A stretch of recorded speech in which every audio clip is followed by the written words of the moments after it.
a Gestapo revistou sua padaria 12 vezes, sem saber que debaixo do forno havia 60 crianças. Martha Keller, 17 de outubro de 1943, 5h45 da manhã, Rue de Rosier, Paris, França. O Hauptsturmführer Ernst Weber empurrou a porta da padaria Keller com a confiança de quem já fez aquela operação 100 vezes antes. O aroma de pão recém-assado preenchia o ar da manhã. Uma obscenidade sensorial numa cidade faminta. Atrás dele, 4 agentes da Gestapo aguardavam ordens. 12ª inspeção, anunciou Weber em francês com um pesado sotaque alemão. Registros de farinha, cupons de racionamento, documentos dos funcionários. Martha Keller, 43 anos, de pé atrás do balcão com o avental coberto de farinha, assentiu com a resignação de quem aprendeu que resistir visivelmente só piora as coisas. Claro, Herr Hauptsturmführer. Está tudo em ordem. Weber sorriu com desdém. Aquela padaria o incomodava de maneiras que ele não conseguia articular por completo. Produzia pão demais para o seu tamanho. Atraía clientes demais para pais à sua localização. E a padeira estava calma demais quando os nazistas apareciam sem aviso. Havia algo errado. Sempre estivera errado. Em 11 inspeções anteriores, ele nunca encontrara prova concreta. Mas seu instinto, refinado por anos caçando resistentes, dizia que aquela mulher escondia alguma coisa. O que Weber não sabia, o que 12 inspeções exaustivas jamais revelariam, era que diretamente sob suas botas, separado apenas por tijolos refratários de um forno de padaria em funcionamento, existia um bunker que naquele exato instante abrigava 17 crianças judias entre 3 e 14 anos. Imóveis, silenciosas, respirando ar filtrado por dutos de ventilação disfarçados como saídas de vapor do forno. E aquelas 17 crianças eram apenas os ocupantes do momento. Em outubro de 1943, o bunker sob a padaria Keller já havia abrigado, alimentado e, por fim, evacuado mais de 60 crianças, judias cujas famílias tinham sido deportadas para Auschwitz, Bergen-Belsen, Drancy. Esta é a história de como uma padeira viúva transformou o negócio da família na operação de resgate infantil mais eficaz da Paris ocupada. De como o calor de um forno comercial criou a cobertura perfeita para uma vida subterrânea. E de como o pão que alimentava colaboracionistas nazistas financiava a salvação das crianças que esses mesmos nazistas queriam mortas. A padaria antes da ocupação. A padaria Keller funcionava na Rue de Rosier desde 1893. Fundada pelo avô de Martha, Heinrich Keller, imigrante alemão que dominara a arte da panificação alsaciana. Em 1940, era uma instituição no bairro judeu do Marais. Baguetes perfeitas, chalá às sextas-feiras, doces que faziam exilados alemães chorarem de nostalgia. Martha herdara o negócio em 1938, quando seu marido, David Keller, morreu de tuberculose aos 41 anos. Foi uma transição brutal. Uma mulher sozinha administrando um negócio fisicamente exigente numa sociedade que supunha que viúvas se casariam de novo ou desabariam. Martha não fez nenhuma das duas coisas.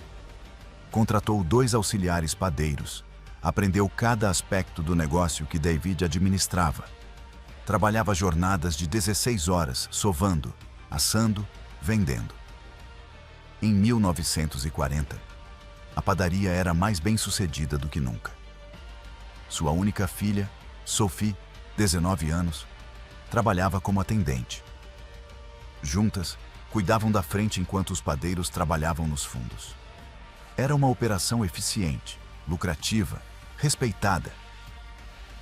Quando os alemães ocuparam Paris em 14 de junho de 1940, o Marais mudou imediatamente. Era o coração da Paris judaica.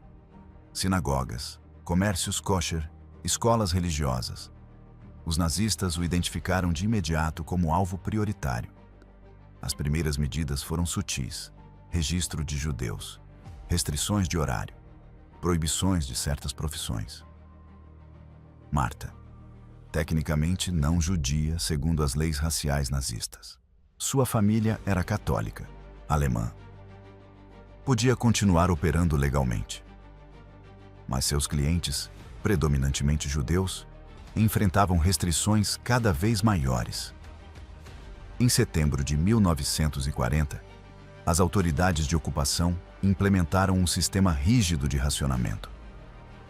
Cada família recebia cupons mensais para pão, carne, laticínios. As quantidades eram brutalmente insuficientes: 250 gramas de pão por dia por adulto, 350 por criança. Fome calculada como ferramenta de controle. As padarias recebiam cotas de farinha correspondentes exatamente aos cupons que deveriam resgatar. Em teoria, era impossível produzir pão extra. Na prática, Marta logo descobriu que o sistema tinha fissuras exploráveis. Sua primeira ilegalidade foi pequena. Quando um cliente judeu chegava sem cupons suficientes, ela discretamente colocava pão extra na sacola, sem cobrar. Depois, começou a comprar farinha no mercado negro, usando os lucros de clientes abastados, que pagavam preços inflados. Pequenas transgressões que, gradualmente, construíam uma rede de resistência passiva. No início de 1942, Marta operava na prática 2 padarias. Uma legal, que servia colaboracionistas, oficiais alemães e parisienses com cupons adequados. E uma ilegal, que alimentava judeus, resistentes e famílias desesperadas sem recursos. Era financeiramente insustentável. A farinha do mercado negro custava 3 vezes o preço oficial. Marta queimava suas economias rapidamente. Mas, sempre que pensava em parar, lembrava os rostos de crianças famintas, mães desesperadas, famílias se desfazendo sob a pressão nazista. Então, ela continuava assando. A primeira menina, 12 de julho de 1942. A rafle do véu da Rive. A batida do velódromo de inverno. Numa operação em massa, a polícia francesa prendeu 13.152 judeus em Paris em 2 dias. Famílias inteiras foram arrancadas de apartamentos, levadas ao velódromo de inverno, depois deportadas para campos de trânsito e, por fim, para Auschwitz. O Marais foi devastado. Ruas que ecoavam Yiddish e risadas infantis ficaram silenciosas. Janelas vazias observavam como olhos cegos. Marta assistiu da sua padaria enquanto famílias que ela conhecia havia décadas eram colocadas em ônibus. Viu a família Goldstein sendo presa. Pai, mãe, 3 crianças. Viu os Rosenbaum, seus melhores clientes, sendo empurrados com violência. Viu dezenas de crianças chorando, confusas, aterrorizadas. E não fez nada. Porque o que poderia fazer? Uma padeira contra toda a máquina da ocupação nazista. 3 dias depois, na noite de 15 de julho, alguém bateu suavemente na porta dos fundos da padaria, depois que Marta já havia fechado. Ela abriu com cautela. Uma mulher judia que reconhecia vagamente, vizinha 2 ruas a leste, segurava uma menina de uns 5 anos. "Por favor", sussurrou a mulher. "Meu marido foi preso na batida. Eu também devia ter sido presa, mas não estava em casa. Ouvi dizer que vem uma segunda batida. Eu não consigo proteger minha filha. Por favor. Só por uma noite, até eu encontrar um lugar seguro." Marta olhou para a menina. Olhos enormes, rosto pálido, agarrada a uma boneca de pano. Olhou para a mãe, que claramente não dormia havia dias. "Entre", disse Marta, a decisão tomada em 1 segundo. A mãe entrou e explicou rápido. Chamava-se Rachel Levy. A filha era Sarah, 5 anos. Rachel tinha conseguido documentos falsos para si e planejava fugir para o sul, a zona não ocupada. Mas viajar com uma criança pequena era perigoso demais. Precisava de alguém para esconder Sarah temporariamente. Por quanto tempo? Perguntou Marta. 2 semanas, talvez 3. Eu juro que volto. Marta sabia que era mentira. Não uma mentira maldosa. A mentira de uma mãe desesperada prometendo o impossível. As chances de Rachel sobreviver à viagem, estabelecer uma vida segura e voltar para buscar a filha eram microscópicas. Deixe-a, disse Marta por fim. Quando você puder voltar, volte. Rachel chorou, beijou Sarah com intensidade. Sussurrou promessas que ambas sabiam que provavelmente não se cumpririam. Depois, desapareceu na noite. Sarah ficou parada na cozinha da padaria, ainda agarrada à boneca, olhando Marta com terror absoluto. Você está com fome? Perguntou Marta com doçura. Sarah assentiu quase imperceptivelmente. Marta lhe deu pão com manteiga, leite que tinha custado uma fortuna no mercado negro. Sarah comeu mecanicamente, sem prazer, apenas por necessidade de sobreviver. Naquela noite, Sarah dormiu no sofá da sala, no andar de cima da padaria. Marta não dormiu nada, a mente processando as implicações. Ela tinha cruzado a linha da ajuda passiva para o esconderijo ativo. Se os nazistas descobrissem uma criança judia no seu apartamento, a execução seria provável, para ela e para Sophie. Na manhã seguinte, Sophie encontrou Sarah sentada rigidamente no sofá.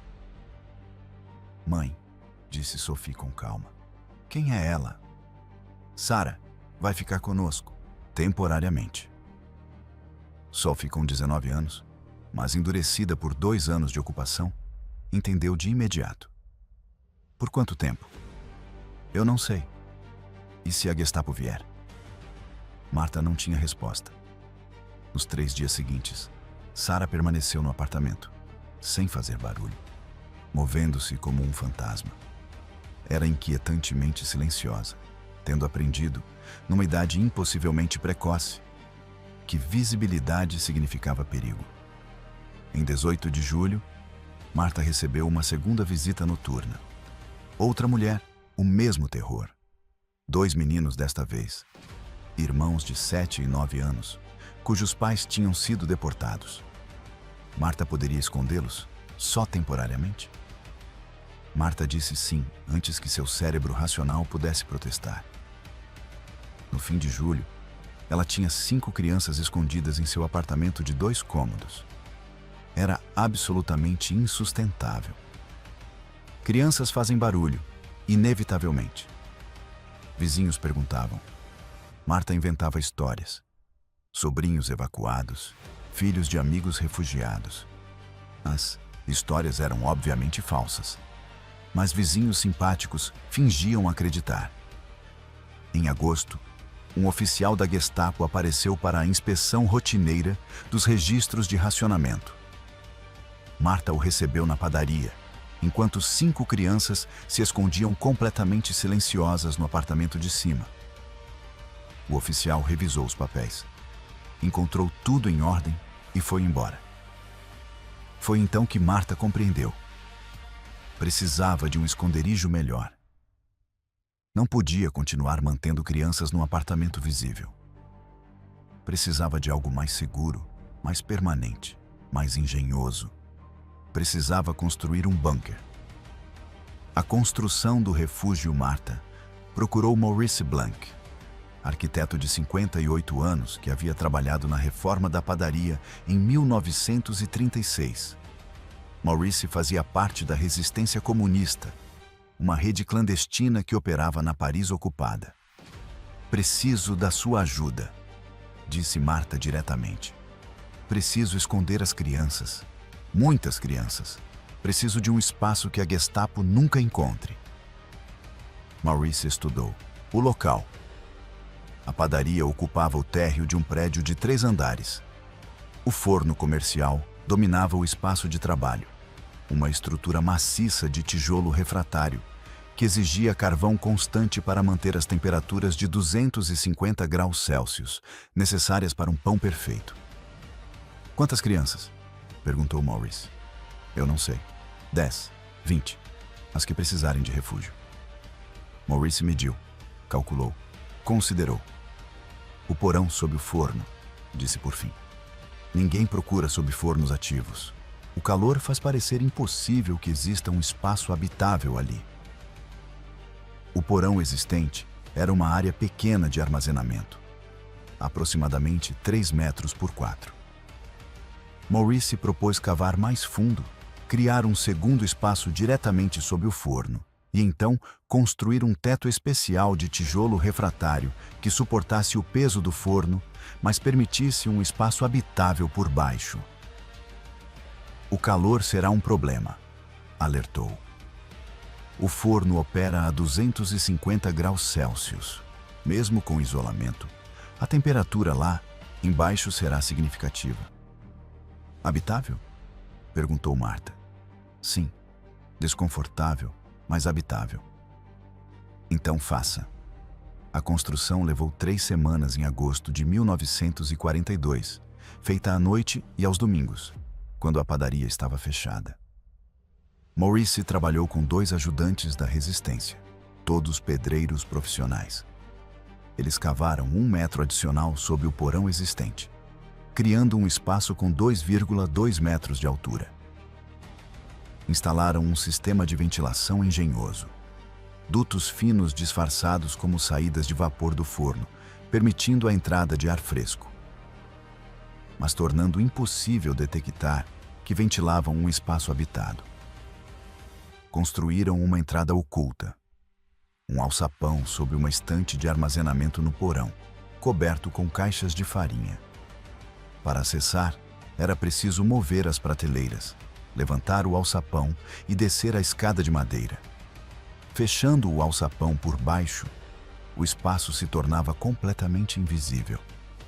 Dimensões finais do refúgio: 3 metros por 4 metros, 2,2 metros de altura.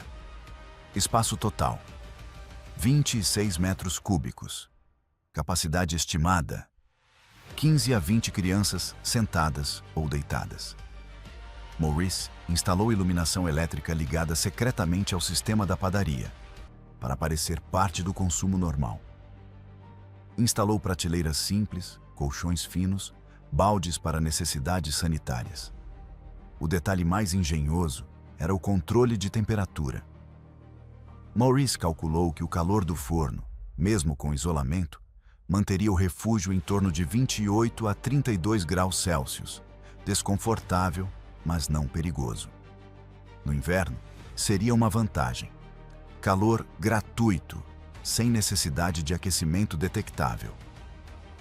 Há um problema adicional, explicou Maurice: o barulho.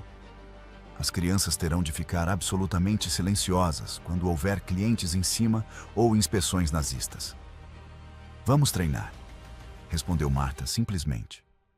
Custo total: 3.000 francos, equivalente a 6 meses de lucro da padaria.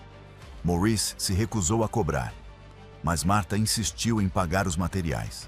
O dinheiro veio das economias que ela planejava usar para a aposentadoria. A aposentadoria tinha virado um conceito absurdo. Sobrevivência era a única meta. Em 1º de setembro de 1942, o refúgio estava pronto. Marta transferiu as 5 crianças do apartamento para o espaço sob o forno. Era quente, estreito, opressivo, mas era invisível. 2 dias depois, a Gestapo realizou a primeira grande inspeção na padaria. O Hauptsturmführer Weber e 3 agentes revisaram cada centímetro: cozinha, forno, porão de armazenamento. Weber bateu nas paredes, mediu espaços, procurou inconsistências. Sob o forno, 5 crianças permaneceram completamente imóveis, suando no calor de 30 graus Celsius, prendendo a respiração sempre que ouviam as botas nazistas acima. Weber não encontrou nada. O refúgio era engenharia perfeita. Tudo parece em ordem, admitiu por fim. Mas voltaremos. Há algo nesta padaria que não me convence. Era uma promessa que ele cumpriria mais 11 vezes. O sistema de operação. No fim de 1942, Marta já tinha desenvolvido um sistema complexo para administrar o refúgio. Não era simplesmente esconder crianças. Era mantê-las vivas, saudáveis e mentalmente estáveis por semanas ou meses, até que pudessem ser evacuadas para locais mais permanentes. Admissão. As crianças chegavam por meio de uma rede clandestina de resistência judaica. Organizações como a Œuvre de Secours aux Enfants, o CE, identificavam crianças cujos pais haviam sido deportados ou que estavam em perigo iminente. Marta era contatada por intermediários. Ela nunca recusava ninguém. Documentação. Sophie mantinha registros meticulosos, porém codificados. Cada criança era identificada apenas por um número. Idades, condições médicas, nomes de parentes, se existiam, eram anotados num código simples que só Marta e Sophie entendiam. Se a Gestapo capturasse aqueles registros, seriam inúteis. Rotina diária.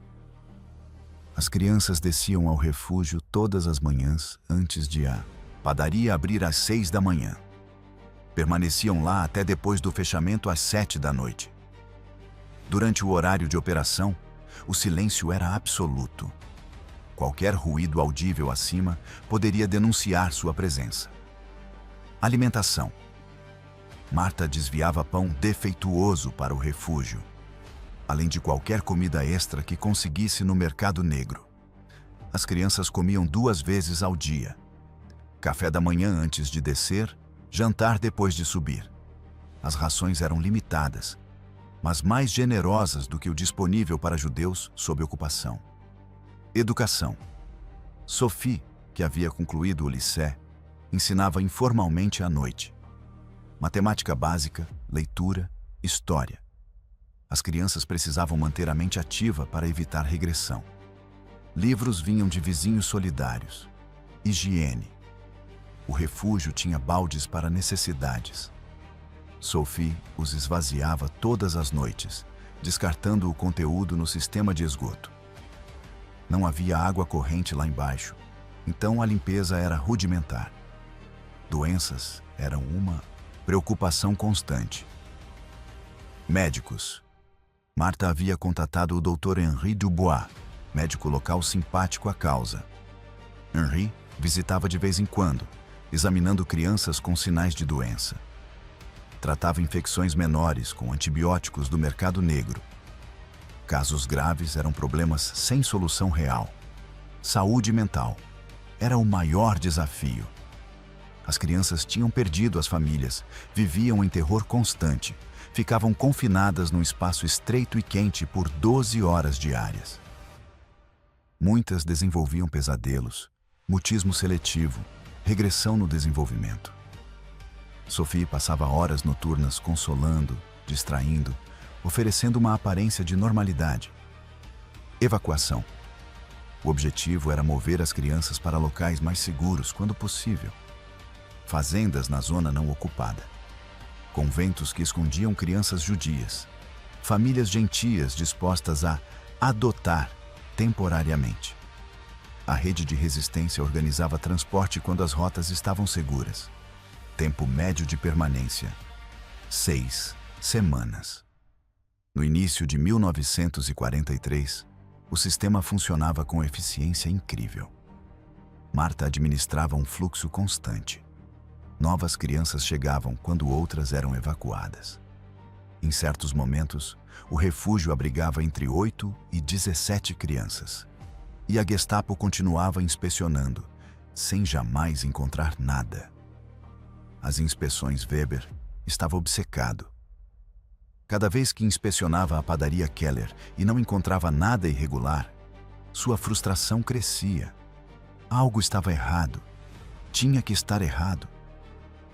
Inspeção 2, 15 de novembro de 1942. Weber chegou sem aviso às 3 da tarde, horário de pico. Revisou registros de cupons, interrogou Marta sobre fontes de farinha. Mediu o estoque contra as vendas registradas. Tudo batia perfeitamente. Marta falsificara os registros com uma precisão que contadores profissionais admirariam.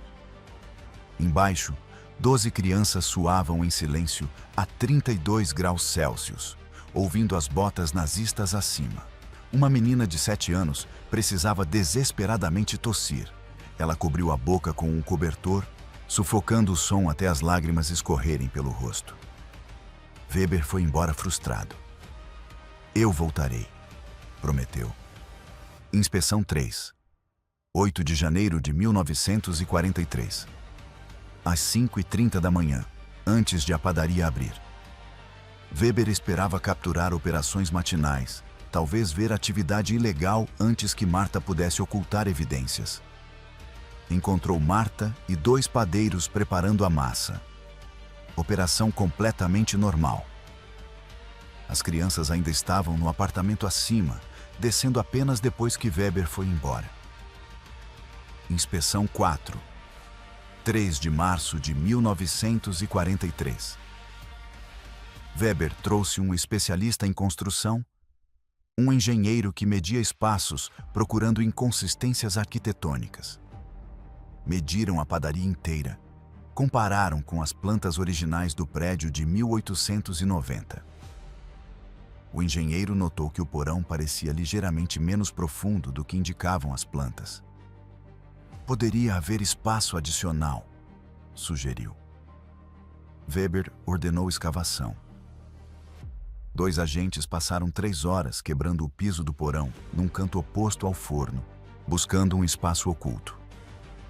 Não encontraram nada, porque estavam cavando no lugar errado. Debaixo do forno, 17 crianças ouviam cada pancada de picareta, cada maldição em alemão, cada especulação sobre onde poderia estar o espaço escondido. Quando Weber finalmente foi embora, um dos mais velhos, Michel, 13 anos, sussurrou. Achei que iam nos encontrar. Eu tinha certeza. Mas não encontraram, respondeu Marta depois, consolando. E não vão encontrar. Inspeção 5, 22 de abril de 1943. Inspeção noturna. Weber apareceu às 10 horas da noite com 4 agentes, esperando encontrar atividade clandestina depois do horário de fechamento. Encontrou Marta limpando, Sophie lendo, 2 padeiros que moravam no prédio se preparando para o trabalho noturno da massa. As crianças estavam no refúgio, onde dormiam todas as noites. Weber interrogou todos por 2 horas. Onde tinham estado naquela noite? Tinham visto movimentos suspeitos? Conheciam judeus escondidos no bairro? Todos responderam com verdades parciais e ignorância fingida. Sophie, em especial, atuou brilhantemente. Uma jovem ingênua sem interesse por política, apenas ajudando a mãe viúva a tocar o negócio. Weber saiu sem prova, mas com suspeita intensificada. Inspeções 6 a 11. Continuaram ao longo de 1943, cada uma mais invasiva. Weber trouxe cães numa ocasião. Os cães detectaram cheiro de crianças, mas Marta explicou que havia famílias com filhos no prédio. O cheiro vinha de cima. Trouxe detectores de som em outra. Mas as crianças haviam sido treinadas em silêncio absoluto, nem respiração audível. Trouxe um equipamento portátil de raios-x para examinar paredes. Tecnologia primitiva demais para atravessar a espessura do forno. Cada inspeção falhava. Cada falha enfurecia Weber ainda mais. Inspeção 12, 17 de outubro de 1943. A mais exaustiva. Weber chegou com 8 agentes, equipamento de demolição e autorização para destruir a propriedade se necessário, em busca de evidências. Desta vez, anunciou: vamos encontrar o que você está escondendo. A 12ª inspeção. Weber não agia mais apenas por instinto. Tinha uma nova informação. Um informante anônimo reportara que a padaria Keller, escondia crianças judias. O informante não tinha detalhes do local exato, mas confirmava as suspeitas de Weber. Os 8 agentes se espalharam pela padaria. 2 começaram no porão, batendo nas paredes sistematicamente. 2 revistaram o apartamento acima, interrogando Sophie com agressividade. 2 examinaram o forno, procurando espaços ocultos na estrutura. Outros 2 revisaram registros em busca de discrepâncias contábeis. No refúgio, 17 crianças se apertavam na escuridão. Marta desligara a eletricidade quando viu os agentes se aproximarem. Então elas estavam na negrura total. O calor era opressivo. 33 graus Celsius, e a umidade de múltiplas respirações criava uma atmosfera sufocante. Os agentes acima eram extraordinariamente metódicos. Não era uma batida apressada. Era uma escavação arqueológica do prédio, camada por camada. No porão, os agentes moveram todas as caixas de farinha, examinando paredes e o piso sob elas. Estavam a menos de 2 metros do alçapão. Sara, agora com 6 anos e residente do refúgio havia 15 meses, sentia pânico absoluto. Ela desenvolvera claustrofobia em seu tempo no subterrâneo. O calor, a escuridão e os sons dos nazistas acima reativaram um terror primordial. Ela começou a hiperventilar silenciosamente. Michel, o garoto de 13 anos que emergira como líder natural, a abraçou, cobriu sua boca com delicadeza e sussurrou no ouvido dela. Eu sou água. Você é água. Nós somos água. Sem forma. Sem medo. Era um mantra que Sophie ensinara, adaptado de técnicas de meditação. Funcionava perfeitamente, mas funcionava. Acima, Weber interrogava Marta com uma intensidade que beirava a violência. Onde estão as crianças? Que crianças? As crianças judias que você esconde. Eu não escondo ninguém. Eu administro uma padaria. Eu asso pão. Só isso. Sua produção excede sua cota de farinha. Eu compro farinha adicional legalmente de fornecedores autorizados. Uma mentira perfeita, apoiada por documentos falsificados perfeitos. Há rumores. Rumores não são evidência. Weber a golpeou. Um tapa que ecoou pela padaria. Sophie gritou do apartamento acima e desceu correndo as escadas. Deixe minha mãe em paz. Um agente a agarrou, segurando-a enquanto ela lutava.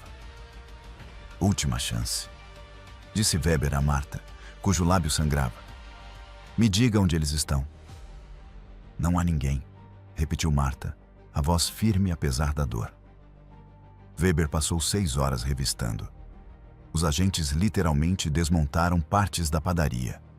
Quebraram painéis de madeira, arrancaram prateleiras, esvaziaram completamente o porão, empilhando todas as caixas de farinha na cozinha acima. Porás, um momento terrível. Um agente ficou parado diretamente sobre o alçapão. Se tivesse batido o piso naquele ponto exato, o som oco o teria denunciado. Mas ele não bateu. Deu 3 passos para leste, bateu ali e ouviu a solidez do concreto sobre a terra.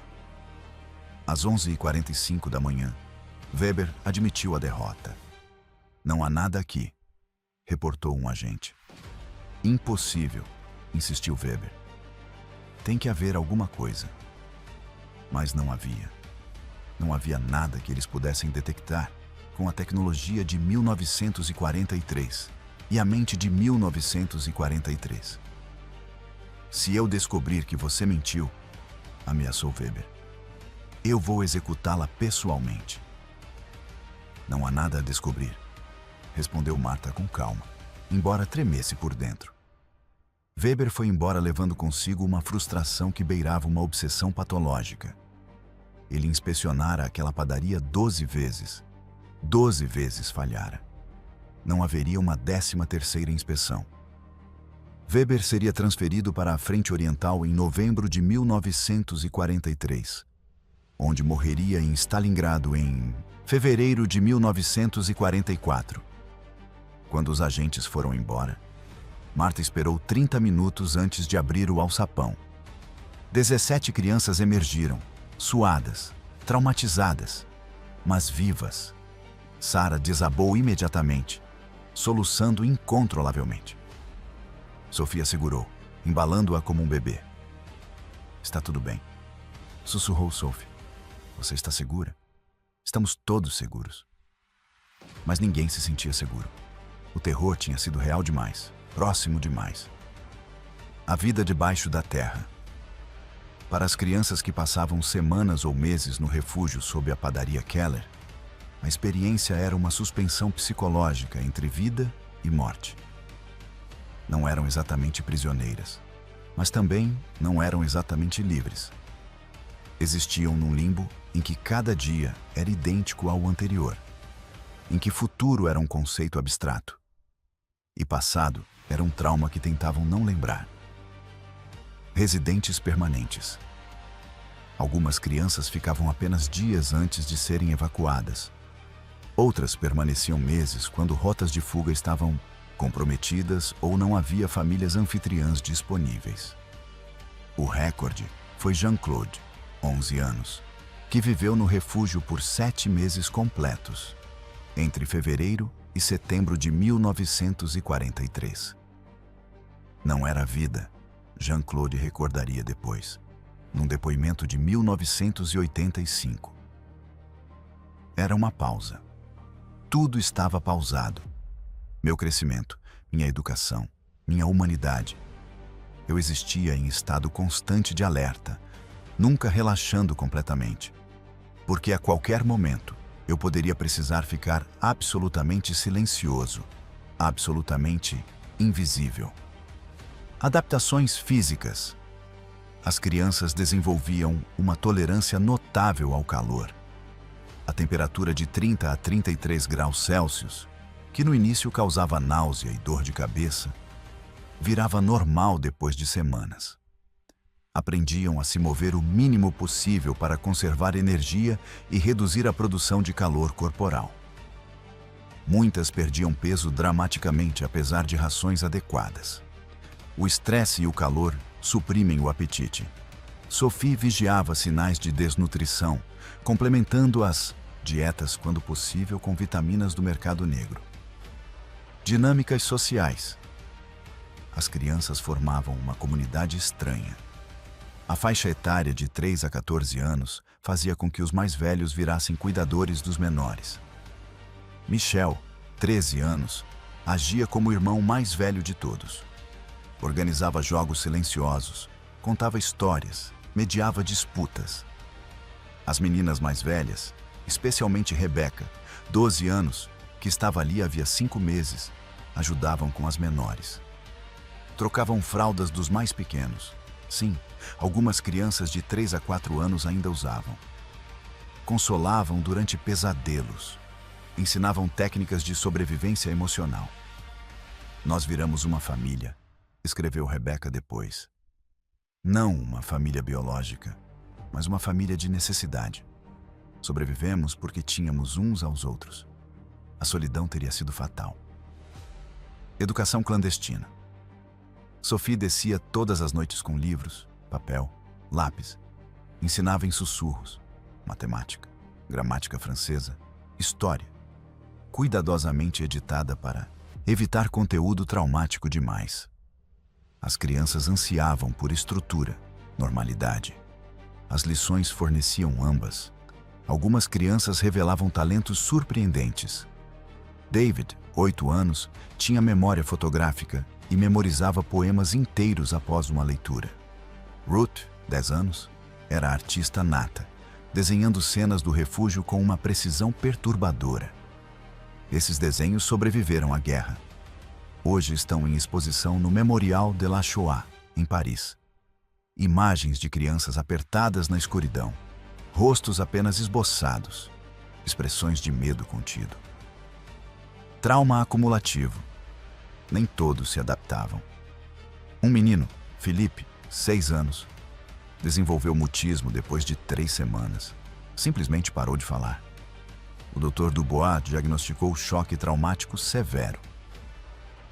Felipe foi eventualmente evacuado para um convento, onde freiras, especializadas em crianças traumatizadas, puderam ajudá-lo gradualmente a recuperar a fala. 2 crianças desenvolveram uma agorafobia inversa. Quando finalmente foram evacuadas e experimentaram espaço aberto, sofreram ataques de pânico. Tinham passado tanto tempo confinadas que a liberdade era aterradora. Momentos de humanidade. Apesar do horror, havia quase momentos de alegria. Marta levava bolos em aniversários. Sophie organizava apresentações teatrais em que as crianças sussurravam peças improvisadas. Uma vez, Michel organizou Olimpíadas do Silêncio, em que competiam para ver quem conseguia permanecer mais silencioso por mais tempo. O vencedor ganhou uma maçã extra, um prêmio incomparavelmente valioso. As crianças riam, embora fossem risos silenciosos, com o corpo tremendo de esforço para não fazer som. Brincavam, com jogos adaptados a um espaço de 12 metros quadrados. Amavam, formando vínculos profundos que durariam décadas. Nós prometemos que, se sobrevivêssemos, nos encontraríamos depois da guerra, explicou Sarah numa entrevista de 1979. A maioria cumpriu essa promessa. Nós nos reunimos em 1946, em Paris. Foi estranho nos ver fora do refúgio. Quase não nos reconhecemos à luz do dia. A rede de resistência. A operação de Marta não existia isolada. Era um nó numa rede complexa que se estendia por Paris, ocupada e além. Entender como 60 crianças foram salvas exige entender essa rede.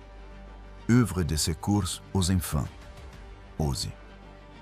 Organização judaica fundada em 1912 para ajudar crianças.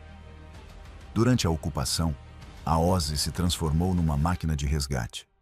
Identificavam crianças em perigo, falsificavam documentos, organizavam esconderijos, coordenavam evacuações. Foram eles que primeiro contataram Marta. Os guias, jovens, principalmente mulheres, que transportavam crianças entre locais. Trabalho extraordinariamente perigoso. Viajar com uma criança judia significava prisão e deportação se fossem capturados. Os guias memorizavam rotas, contatos, histórias de cobertura. Muitos foram capturados, muitos morreram. Os falsificadores, uma rede de artistas, impressores, burocratas corruptos que produziam documentos de identidade falsos. Cada criança evacuada da padaria recebia novos papéis: certidão de nascimento falsa, carte d'identité falsa, cupons de racionamento falsos. A qualidade variava. As melhores falsificações eram indistinguíveis das originais. Os financiadores. A operação custava uma fortuna. Farinha do mercado negro, subornos a oficiais, pagamentos a guias, materiais de construção, remédios. O dinheiro vinha de judeus ricos escondidos, cristãos solidários, organizações internacionais canalizando fundos em segredo. Marta nunca perguntava de onde vinha o dinheiro que aparecia periodicamente em envelopes sem identificação. Ela apenas usava. Os médicos. Rede informal de doutores que tratavam crianças sem reportar às autoridades. Legalmente, médicos eram obrigados a denunciar pacientes judeus. Muitos ignoravam essa lei, arriscando licenças e liberdade.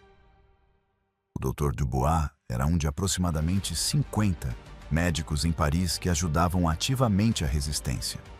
Os destinos finais. As crianças evacuadas da padaria iam para vários lugares. Conventos católicos que escondiam crianças judias, especialmente conventos de clausura, onde freiras raramente interagiam com o mundo exterior. As crianças eram falsamente batizadas, aprendiam catolicismo básico para passar por inspeções. Muitas lembravam essa época com ambivalência. Salvas por uma instituição religiosa diferente da sua, forçadas a negar a identidade judaica para sobreviver. fazendas na zona não ocupada do sul, famílias camponesas, algumas motivadas por dinheiro, outras por consciência, escondiam crianças como primos evacuados ou órfãos de guerra. O trabalho era duro, mas a vida era relativamente segura. Suíça neutra.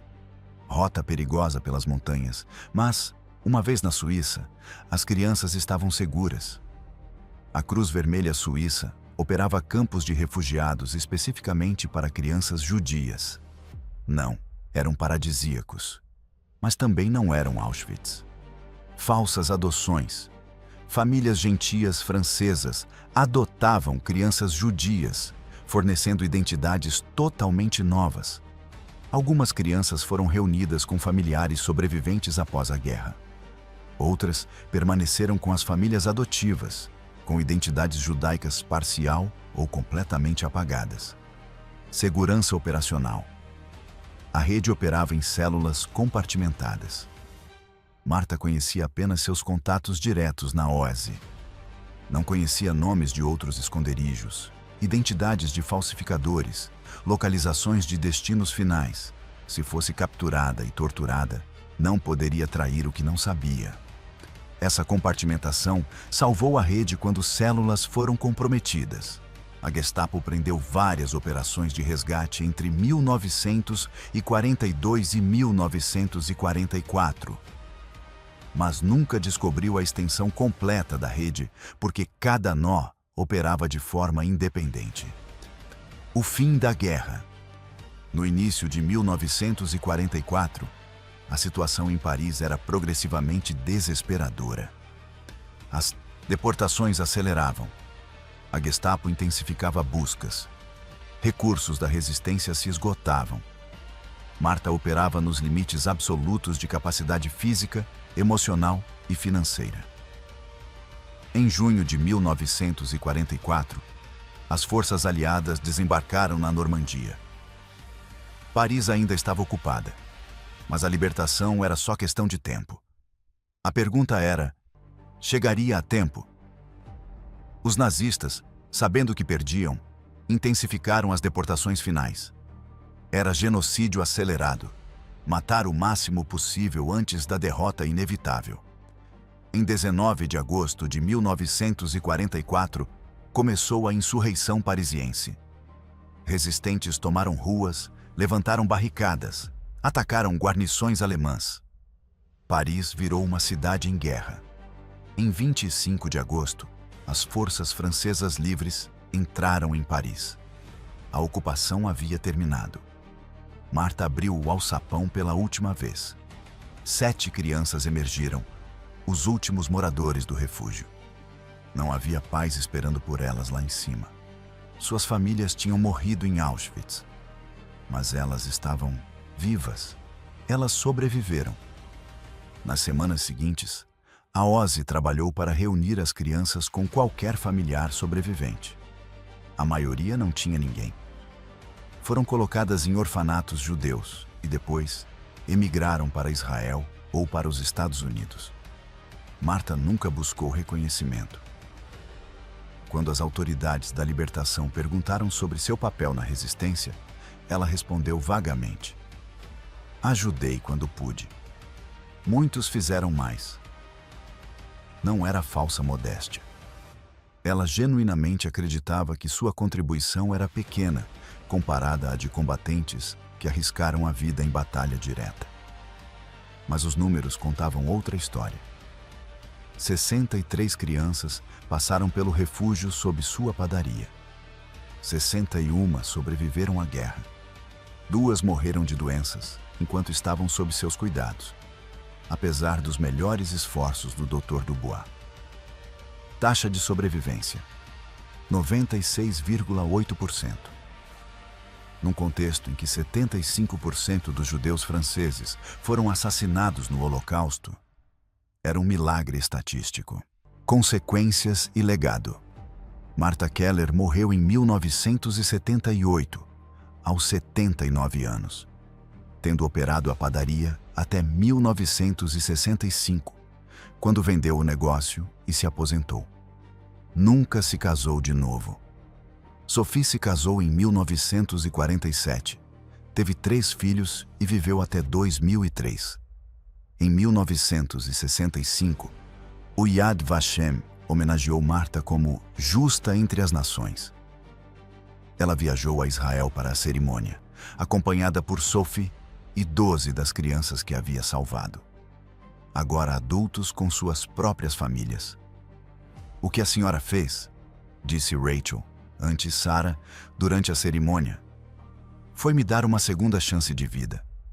Sem a senhora, eu teria morrido aos 5 anos.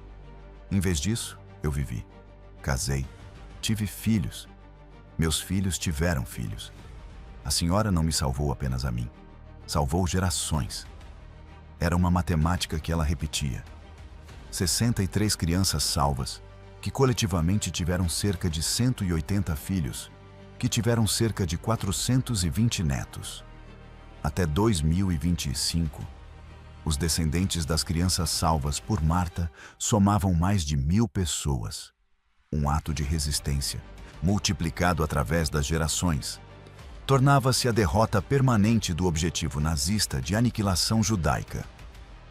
O refúgio sob a padaria foi preservado. Novos proprietários, informados da história, contataram um museu do Holocausto em 1980. Historiadores escavaram, fotografaram, documentaram. Em 1985, foi declarado monumento histórico. Hoje, o espaço está aberto a visitantes como parte do Memorial de la Shoah, em Paris. Você pode descer a escada, entrar no espaço de 26 metros cúbicos, sentir o calor residual do forno, agora inativo, mas a estrutura permanece. É uma experiência profundamente perturbadora. As paredes do refúgio estão cobertas de nomes. As 63 crianças que passaram por ali. Ao lado de cada nome, datas de entrada e saída. Ao lado disso, o destino final.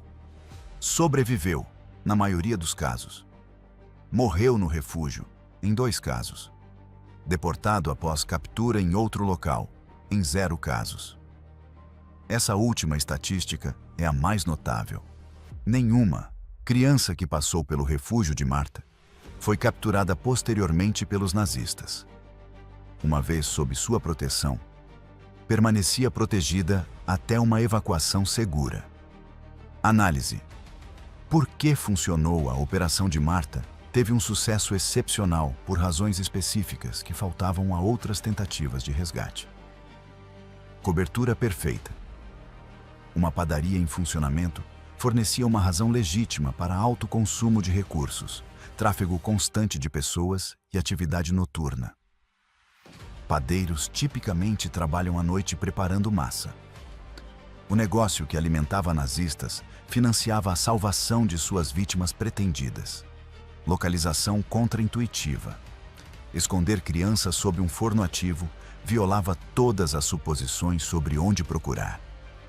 A Gestapo esperava encontrar esconderijos em espaços frios, escuros, abandonados, nunca sob uma estrutura produzindo 250 graus Celsius.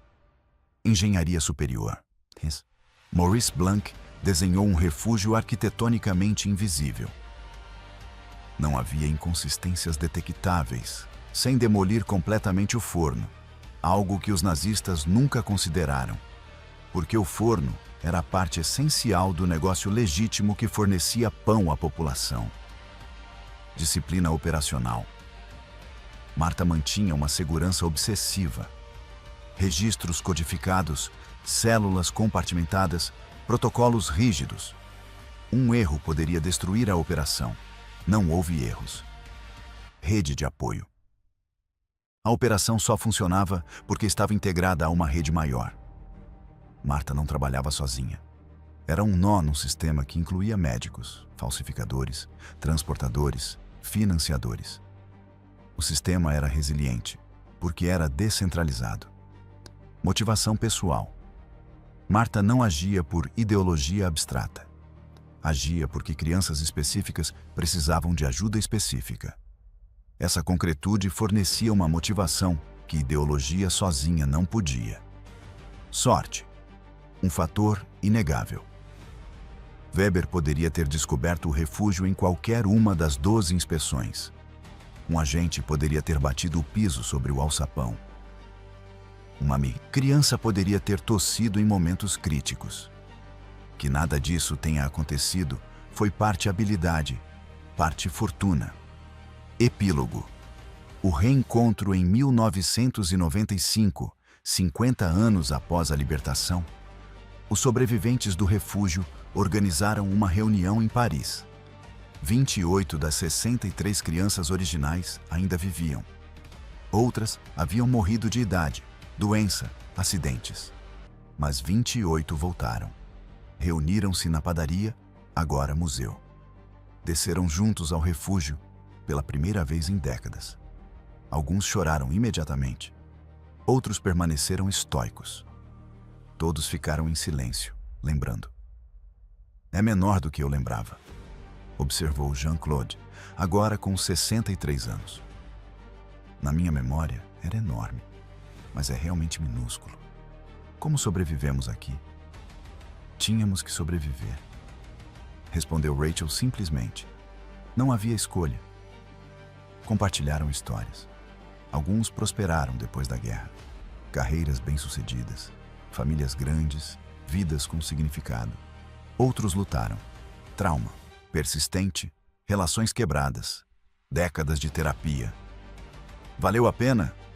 Perguntou um jornalista presente. Valeu a pena o trauma, o sacrifício?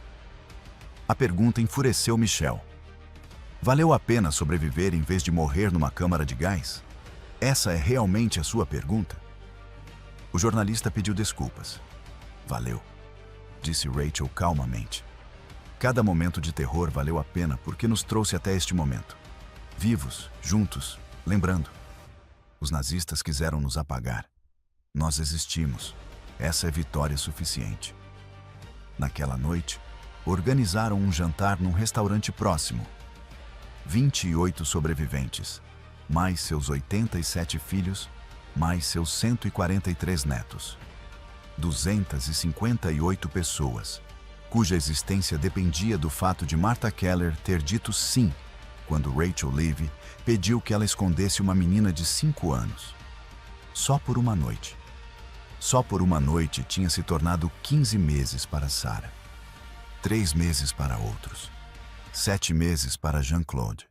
Semanas, meses, períodos que pareceram eternos então, mas que eram microscópicos comparados às vidas inteiras vividas depois. A última palavra pertence a Sophie, falando em 2002, um ano antes de sua morte.